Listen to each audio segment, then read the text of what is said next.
Di ko maintindihan mga kadadex, ha? Hearing is resumed.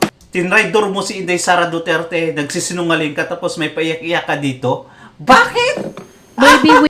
Neither can go out and vote wisely unless the name Inday Sara Duterte Carpio appears as a candidate in the presidential race. Umiyak ka. Pilipinas. Ano meron? Yun lang? Umiyak ka na? Ano meron? A printout of the Facebook post Saan na nakakaiyak doon mga kadonatics? I really cannot understand. dated September 29, 2021 is here to attach. May... Ay, alam ko na bakit siya umiyak. Kasi nagpapakita ng concern itong si Demonita na si Luistro. Too much daw. Marami daw yung babasahin niya mga kadonatics at yung content hindi basta-basta. Ayun na. May I know what's happening to you, Mr. Madriaga? You seem to be crying. Grabe Are you yung crying? I just remember one moment. Are you crying? I just, You are nearly crying.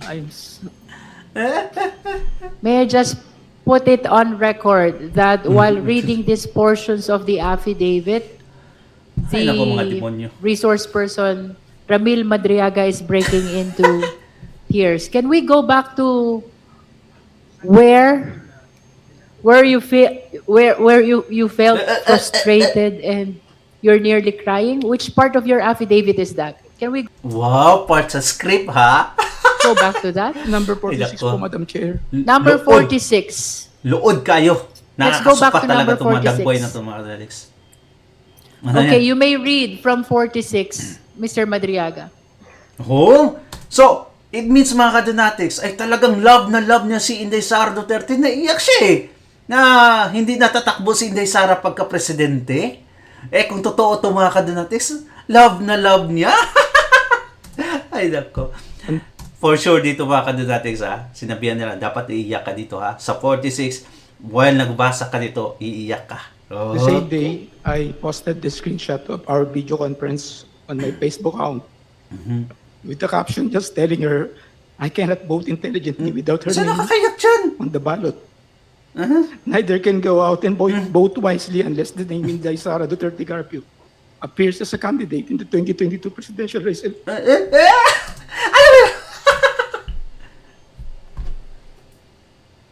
Would you like 47. to say something about sige. why Sige, you are sige, sige. crying on this part of the affidavit? Hindi naman, malungkot lang po. Malungkot. Okay, please proceed. Ay, nako. Madam Chair, can we allow the witness to please Honorable Dumogan. Supplemental affidavit. I, Ramil L. Madriaga of legal age, Filipino and with address at care of Annex 2, BJMP Camp Bagong Diwa, Taguig City, after having been duly sworn in accordance with law, do hereby state, 1. I am currently a detainee at Camp Bagong Diwa, Taguig City, for charges of kidnapping, criminal case number RMNL-22-05157-CR, and R-MNL-22-05158, pending before the Regional Trial Court, Branch 21, RTC Manila. 2. On November 29, 2025, I executed an affidavit which was subscribed and sworn to before Attorney Cynthia Biñas Pentonal on the same day. In my affidavit, I narrated my involvement with then President Rodrigo Roa Duterte, PRRD, his daughter Sara Duterte, Sara, other members of their family, and their close associates.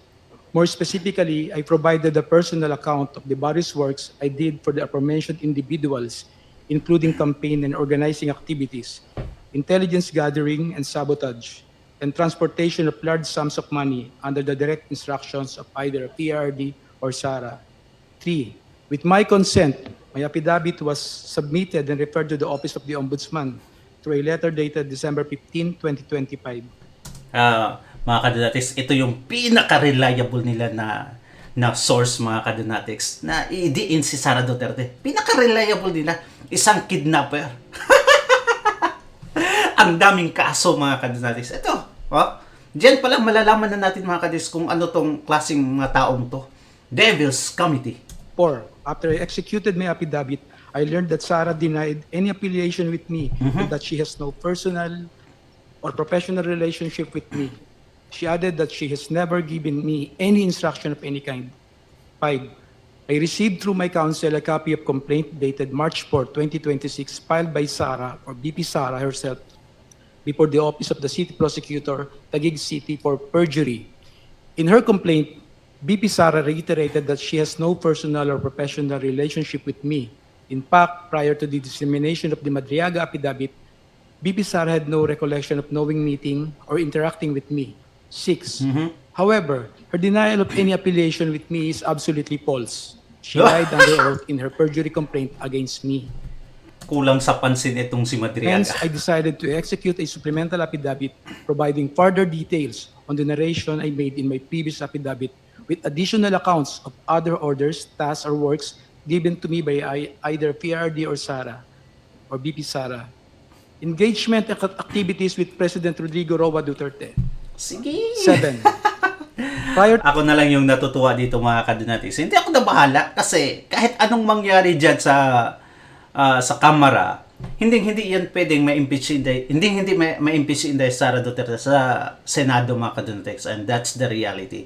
Wala silang maggawa kasi alimado pa rin tayo doon mga kadinatis.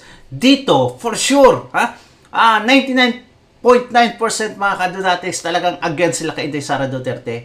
At alam mo naman, don't be stressed too much mga kadinatis sa mga false accusation nila, false witnesses, at false sources nila mga kadinatics na lalabas in the future. Don't be stressed out. Alam naman natin na kahit anong mangyari, kahit pa maganda yung sa side natin mga kadinatics na patunayan natin na nagsisinungaling itong mga to, hindi pwede nilang i-acquit si Inday Sara Duterte kasi nga political to. to the 2016 national elections campaign, I was working for then Congressman Roylo Goles as one of his political officers specializing in intelligence gathering and sabotage operations. Sige. Congressman Goles decided to support the candidacy of PRRD. Hence, he introduced me and endorsed my services to PRRD during their meeting at the latter's residence in Taal Street, Bangkal, Davao City. Around the 2015 or early 2016, he mentioned to PRRD that I was previously under detention and that I later survived death row. Congressman Goles also added that I am his number one asset in the National Security Council during his time as National Security Advisor. 9.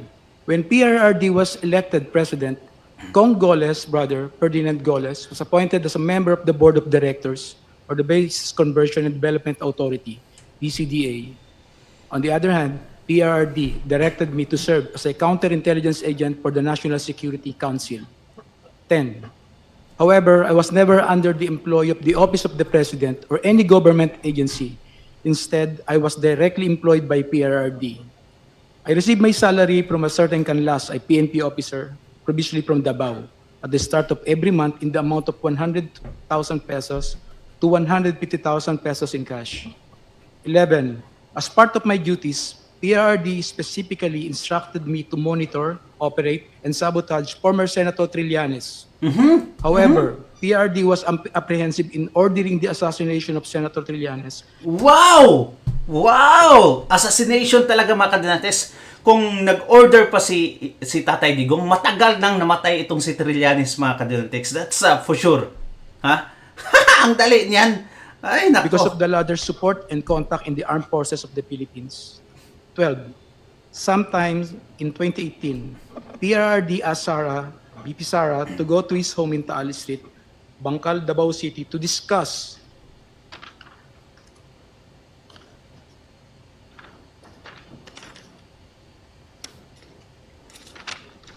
upcoming local elections in Davao City, where BP Sara was going to run for re-election as mayor. During this meeting, PRRD introduced me to Sara and told me, Ram, ikaw na bahala kay Inday. Since then, I've frequently met and discussed with BP Sara, then Mayor Sara, regarding various matters. However, she gave me strict instructions that all conversations should be done as much as possible by call and minimize text messages. Gawa-gawa. Furthermore, PRD also asked me Nako. to profile individuals associated with VP Sara, then again Mayor Sara, because she is his favorite among his children. PRD wanted VP Sara in politics instead of Paulo Duterte Pulong and Sebastian Duterte Baste, who he characterized as baliw and bading, respectively. Number 14, Nako. sometime Ito mga kadonalis ay talagang may nagmando kay Madriaga na isulat itong affidavit na to. Yung mga wordings pa lang mga kadonatics, sa dagway niya. Kriminal. Do you think mga kadonatics sa magagawa niya to? Alam na natin kung sino ho. Constantly meeting with the Trillanes. in 2021, PRD gave me 25 million to purchase high-end motorcycles for Sarah's use while she is in Metro Manila and other ordinary motorcycles for our group operations. 15. Hence, I bought two 2021 model Harley-Davidson motorcycles from a dealership in Green Hills, EDSA for around 2,500,000 pesos, inclusive of accessories, and around 2 million pesos exclusive accessories, respectively. Both Harley-Davidson motorcycles were placed under the name of my son. I also purchased two 2021 model Ducati motorcycles from a dealership in Katipunan, Quezon City for around 3,500,000 pesos and around 2,300,000 pesos respectively. In addition, I also bought accessories for these Ducati motorcycles in the total amount of 500,000 pesos. Both the Ducati motorcycles were placed under my name. 17. Lastly, I also purchased 7 Yamaha NMAX motorcycles for the operation of Initiative for Social Justice Innovation and Progress Pilipinas, or ISIP Pilipinas. The remaining money was distributed to my colleagues in ISIP Pilipinas. 18. All purchases of these motorcycles, including the aforementioned accessories, were paid in cash using the money given to me by PRRD.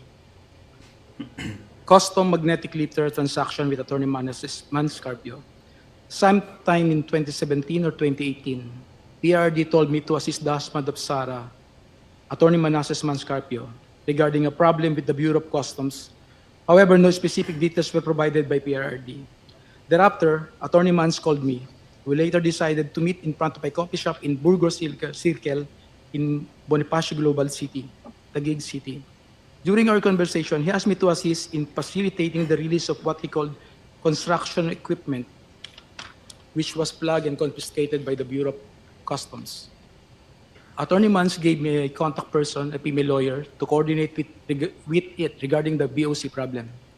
After 2 days, I went to the BOC to meet the female lawyer to discuss the release of construction equipment. This time, I learned that the construction equipment was actually magnetic lifters. The same were confiscated because it contained a large amount of shabu. However, the female lawyer informed me that it was difficult to release the same because it was a hot item. 22. I reported this to Attorney Mans and we meet again in the same spot in BGC, Taguig City. Ay dapat ito mga kadinalis, kung totoong na-meet niya si Manscarpio, ay dapat mag-pull out sila ng CCTV camera para malaman talaga natin. Mga kadonatics, hindi lang sa affidavit lang. Baka pag tanungin na kung may camera ba o may CCTV, baka sabihin nila mga kadonatics, wala na, hindi nag-record. That is so This wrong, was di the ba? last time we met regarding the issue. Later, Ang dali lang magawa ng learned that the istorya content of the magnetic lifters is at least 500 kilograms of shabu worth 4.3 billion pesos were mysteriously missing. Dummy accounts and bank transaction of PRD. Despite only earning 100,000 pesos or to 150,000 pesos from my services to PRD, millions of pesos went through bank accounts opened for me by close associates of PRD. I admit that during PRD's term as president, I served as a dummy for the transfer of large amount of money.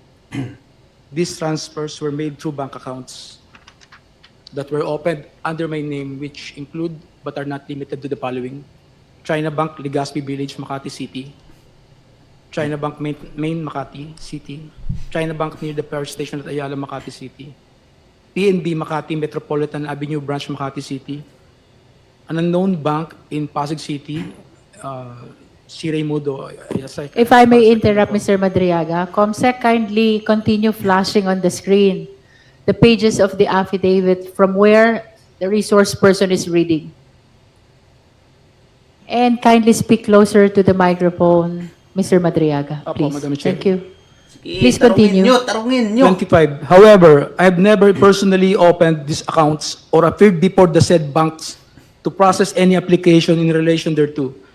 These were opened by people close to PRRD, who informed me that money will be transferred to these accounts for intelligence operation and for laundering.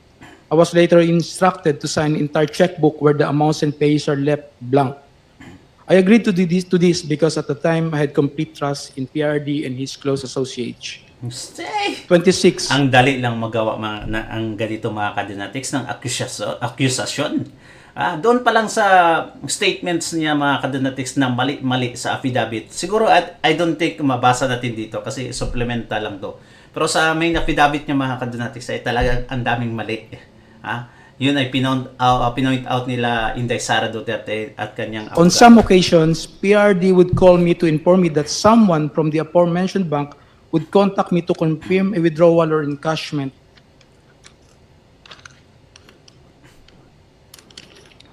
Of checks, there were also instances that where PRD would instruct me to personally visit the said banks to pick up the money and bring it to Malacanang or to the designated individuals. I distinctly remember that PRRD directed me on 3 separate occasions to pick up 100 million from a bank inside the mall in Lubao, Pampanga, which were all delivered to Malacanang. On another incident, I was informed by PRRD that the 2 land bank managers' check which were to be delivered to one of our safe houses in Eastwood, Quezon City, in the amounts of 84,200,000 pesos and 4,800,000 pesos, respectively, were issued under my name. Copies of the 2 land bank managers' checks are hereby attached as annexes A and A-1. 28. To prove the aforementioned allegations, I am willing to execute an affidavit, authorization, or any other document, and to perform all acts necessary for Committee on Justice of the House of Representatives or the courts to access the aforementioned bank accounts and all other bank accounts under my name. Term sharing and destabilization efforts. 29. Sometime in November 2021, PRD mentioned to me that Ferdinand Bongbong Marcos Jr. will run for the president while Sara will serve as his running mate.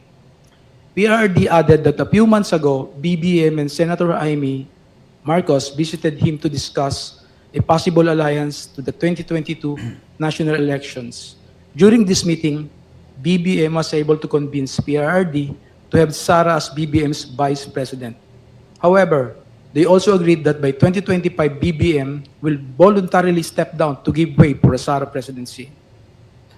After Sara took her oath as vice president, Grabe gawa-gawa mga kadinatics, no? Grabe, sobra. Naniniwala ba kayo mga kadinatics na pinayagan ni Tatay Digong na magiging running mate ni Bangag si Inday Sara Duterte para sa 2025 ay magiging presidente si Inday Sara, mag-step down si Bangag? Sa history ng mga Marcoses, mga kadinatics, naghahama ng power, do you think, as wise as Tatay Digong, mga kadinatics, do you think na maniniwala si Tatay Digong na mag-step down itong si Bongbong Marcos in the first place? So, I don't think, mga kadinatics, na suportado niya ang pagiging running mate ni Inday Sara. Kaya nga ayaw niya, mga kadinatics, ayaw niya na magiging na suportahan ang unity team. Ayaw niya kasi ayaw niya talagang na si Bongbong, mga kadinatics, sasama ni Inday Sara Duterte. Di ba? PRRD had a discussion with me with retired generals of the Armed Forces of the Philippines, where I was also present regarding all the possible scenarios for unseating BBM by 2025. In case he reneged on his promise, Gawa to ni the general Trillanes. objective was to ensure that For sure. BBM will only At serve hindi less lima. than 4 years of his term as president, so that Sara, upon assumption to the presidency, will still be eligible for the presidency in 2028. 31. I remember that one of the plans considered was to sabotage BBM's administration by using some of BBM's own men, either recommended by PRRD for appointment or allied with the Dutertes, to reveal supposed corruption issues that will serve as a precursor for an impeachment for complaint. 32. In the event that BBM will not voluntarily step down or hand over the presidency to Sara, extraordinary measures of overthrowing BBM will be considered, which include assassination, Mhm. mass Ayan na naman resignation of government officials, civil disobedience, and even an armed assault of Malacanang Palace. It was also considered by PRRD to arrange assassination or armed hits of several government officials in order to cause massive civil unrest. Ito mga kadunates, matinding paratang to para sa kay Tatay Digong at kay Inday Sara Duterte ay talagang etong si Madriaga, nakikita ko na mga kadunates na habang buhay itong makulong. Hindi na ito makakalabas mga kadunates. If I am Inday Sara Duterte ay talagang hahabulin ko itong si Madriaga. Grabe mga kadunates, libelous talaga, sobra. Ang The ginagawa niya resulting ngayon. civil unrest will be used as basis to organize a group of military officers to stage a coup. 33. One of my assignments was to recruit civil groups, schools, clubs, fraternities, criminal groups, and syndicates. Inday Sara is my president, ISIP, at 2022 national elections campaign. 34. In 2020, I was instructed by PRRD and Sara to help form a group to support Sara's candidacy for president in the 2022 national elections. Bakit yan? Bakit? Hence, I helped establish and register a non-profit corporation called Initiative for Social Justice Innovation and Progress, or ISIP Pilipinas, Incorporated. Kung in-instruct ka ni PRRD at ni Inday Sara Duterte para tulungan sila sa kampanyang for presidency noong 2022, ay bakit hindi tumakbo si Inday Sara Duterte for president? Napilitan nga lang na tumakbo si Inday Sara Duterte mga kadunates bilang running mate ni Bangag. Napilitan nga lang, ayaw niya, gusto niya mag-mayor nga lang no? Ngayon, sasabihin mo na eto, nag-instruct sila sa'yo. Ito, kalukuhan talaga no? But to us supporters of Sara, ISIP actually stands for Inday Sara is my president. I helped establish ISIP together with some friends of BP Sara and alumni of San Sebastian College of Law, SSC Law, including Assistant Special Prosecutor Ryan Ray Kilala of the Office of the Ombudsman and his wife, Aurea Fortuna Kilala. A screenshot of one of ISIP's video conference meetings where Sara and Attorney Ryan were present is here to attach as Annex B. A photo of Attorney Reynold Monsayac wearing an Inday Sara is my president is here to attach as Annex B-1. 35. I got close with Attorney Ryan, who was previously a professor of Sara and former associate dean of SSC Law. He shared with me that Sara was not particularly good in school, was often struggling with her academics and habitually rude and violent to other students. No shit! Hence, Attorney Ryan used his Makikita mo ba mga kadunatics na ganito yung pag-uugali ni Inday Sara Duterte while she's in the public? I don't think mga kadunatics and Davaoenos could testify that. Ito talaga influence in San grabe. Sebastian College of Law to ensure that Sara received passing grades despite her poor academic performance. See? Ito mga kadunatics talagang gawa-gawa. 36. Sobra. Attorney Ryan and his wife became quite close to me and my family that they agreed to serve as godparents in my son's wedding. A photo of Attorney Ryan and Rhea taken during my son's wedding is here to attach as Annex C. Shortly after we organized ISIP, I was informed by PRRD that funding will be made available for the activities of ISIP through the contribution of his friends and supporters. One of those friends and supporters is Lin Wei Zhong, who was the financial officer of Parmalee Pharmaceuticals. Sometime in June or July 2021, PRD informed me that someone will call me to directly coordinate the turnover of 175 million to fund ESIP's organizing efforts, promotional and campaign activities. Thereafter, a man called me to proceed to the basement parking of Seda Hotel, Quezon City, to pick up the said amount. Thus, I hurriedly went to the place with my cousin Rosendo Madriaga. As I recall, the money was placed inside several large backpacks and bags, which were handed to me at basement of parking of Seda Hotel, Quezon City. I loaded the same to my white Toyota Land Cruiser. Lin Yan na. Wei Xiong was present when I received the said amount together with two other individuals. He then asked me where will the money be used. I informed him that this will be used to fund election of Sara, to which he replied, good, good. 40. I directly brought this money to my house for safekeeping. Thereafter, I used this money to fund the campaign activities of ESIP across the country and to establish, organize, and maintain its chapters for the purpose of promoting Sara's presidential bid in 2022 national election. Some of these chapters include Presidential Quezon, bid. Binangonan, Bicol, Antipolo, Quezon City, Zambales, Leyte. Photos of ESIP Pilipinas activities are here to attach as annexes D to D-7. 41. The expenses for the activities include costs for merchandise, travel, accommodations, rental fees for offices, lump sum distribution to identified leaders who in turn pledged to organize for Sara in their respective communities, and allowances of volunteers and organizers. However, upon the request of Attorney Ryan, I personally delivered 15 million to him in his office at the Office of the Ombudsman. From time to time, PRD would talk to me to check if there is still sufficient funding for ESIP. When the initial amount funding ran out, I promptly informed him and he directed me to get another 100 million pesos from Maestrado Lim, who we call Tanda, at the Hyatt Regency in Bonifacio Global City, Taguig City. The money was placed in several bags and were handed to me by Maestrado Lim. 43. I distinctly remember Maestrado Lim because he previously mentioned during one of our meetings in Davao City that he hated Filipinos in general and Filipino businessmen in particular, stating that peste yung mga Pilipino, yung mga businessman walang kwenta. Aside from Lin Wei Xiong and Maestrado Lim, I also remember that Michael Yang, a very close friend of PRRD who was frequently in Malacanang, also provided financial support to ESIP Pilipinas. 45.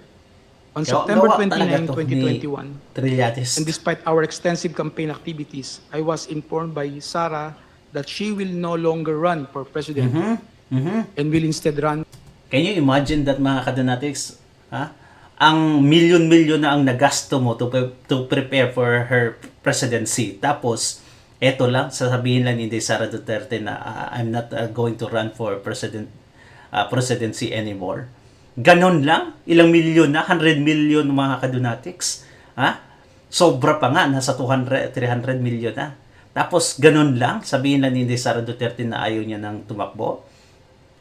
Do you think, mga kadonatics, that is, how do you call that, a rational decision? I don't think so. For as BBM's vice president in 2022 elections. This decision caused deep frustration among the members of ESIP. Hence, we organized a video conference with Sara where I personally asked her to reconsider her decision. As we already poured where I personally asked her to reconsider her decision. Wow! Ganun pala siya ka-importante, mga kadonatics. Can you imagine? May boses itong kriminal na to. Grabe, ilang beses tinawagan ni Tatay Digong, tapos may impact pa siya sa decision making ni Inday Sara Duterte. Ganon?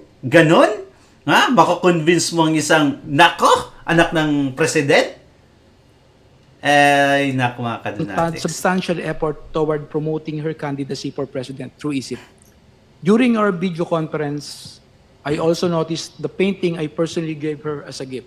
You shush? A screenshot of our video conference is here to attach as Annex A. 46. On the same day, I posted the screenshot of our video conference of my Facebook account with the caption, just telling her I cannot vote intelligently without her name on the ballot.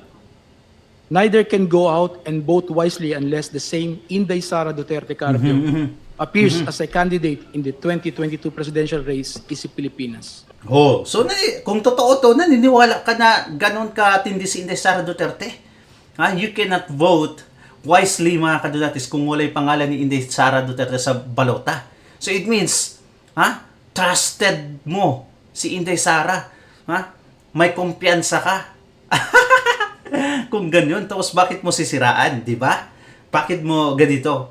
I don't think, mga kadunatis. A printout of the Facebook post dated September 29, 2021 is here to attach as Annex F. Mr. Madriaga, would you like to drink water first Yes, Your Honor. to give you some Wow. relief? Napaka-concern ni Demonita, mga kadante. Sobrang concern niya. Grabe.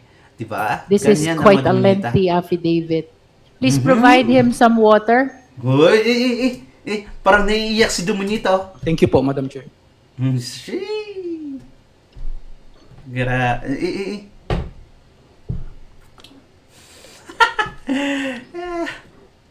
Nakala nila, mga kadunatics, kasi mauutok pa nila tayo. Can I proceed na, Madam Chair? Yes, you may. 46, on the same day, I posted the same screenshot of our video conference on my Facebook account with the caption, just telling her I cannot vote intelligently without her name on the ballot.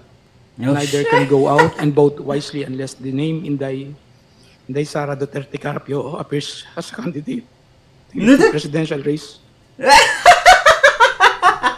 Umiyak ka. Pilipinas. Ano meron? Yun lang? Umiyak ka na? Ano meron? A printout of the Facebook post Saan na nakakaiyak doon, mga kadunatics? I really cannot understand. dated September 29, 2021 is here to attach. May Ay, alam ko na bakit siya umiyak. Kasi nagpapakita ng concern itong si Demonita na si Luistro. Too much daw. Marami daw yung babasahin niya, mga kadunatics. At yung content hindi basta-basta. Ayun na. May I know what's happening to you, Mr. Madriaga? You seem to be crying. Grabe Are you yung crying? pagano. I just remember one moment. Are you crying? I just, You are nearly crying. May I just put it on record that while reading these portions of the affidavit, Ay, naku, mga demonyo. resource person Ramil Madriaga is breaking into tears. Can we go back to where you felt frustrated and you're nearly crying? Which part of your affidavit is that? Can we Wow, part sa script, ha? go back to that? number 46 Ay, po, nako. Madam Chair. Number Lood. 46. Luod kayo. Let's go back Nakakasuka to talaga number itong mga 46. dagboy na itong mga kadunatics.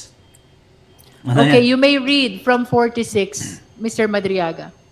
Oh, so, it means, mga kadunatics, ay talagang love na love niya si Inday Sara Duterte. Naiyak siya eh. Na hindi natatakbo si Inday Sara pagka-presidente. Kung totoo ito, mga kadunatics, love na love niya. Ay, nako. For sure dito, mga kadunatics, sinabihan nila, dapat iiyak ka dito, ha. Sa 46, while nagbasa ka dito, iiyak ka. The same day, I posted the screenshot of our video conference on my Facebook account with the caption just telling her I cannot vote intelligently without her Saan name nakakayak dyan? on the ballot. Neither can go out and vote wisely unless the name Inday Sara Duterte Carpio appears as a candidate in the 2022 presidential race. Alam mo, Would you like 47. to say something about sige. why Sige, you are sige, sige. crying on this part of the affidavit? Hindi naman, malungkot lang po. Malungkot. Okay, please proceed.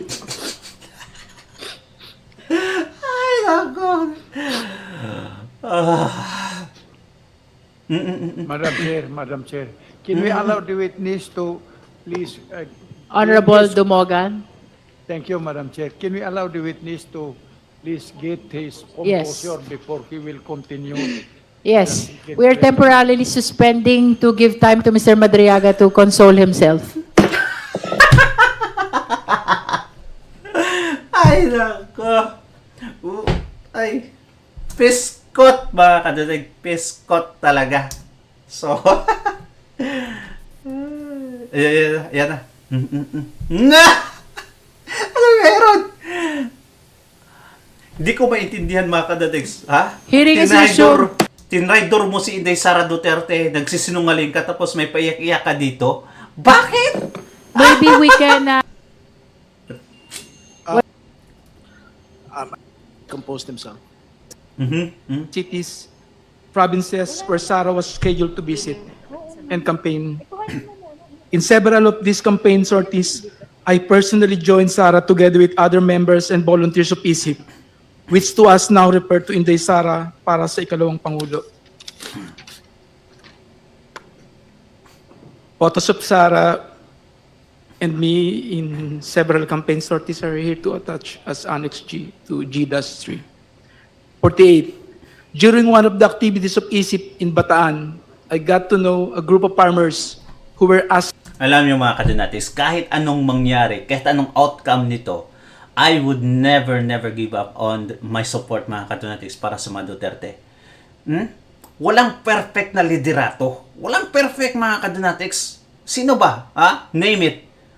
Sinong country mga kadonatics na may perfect leaders? Wala, di ba? Pero, may magandang liderato mga kadonatics. Yung nakikita nila kung ano yung kulang, kung ano yung hinaing ng taong bayan. At eto mga kadonatics, ang nakikita ko sa mga Duterte. Eto yung nakikita ko na hindi ko nakikita sa ibang mga presidente na dumaan mga kadonatics. Nagnakaw sila ng trilyon, wala pa silang pakialam sa taong bayan. Saan yung pipilian mo? Kaya nga dito mga kadunatig sa mundong ito, we only have to choose the lesser evil or the evil and the lesser one, mga kadunatics. asking for assistance because of land grabbing incidents in their area.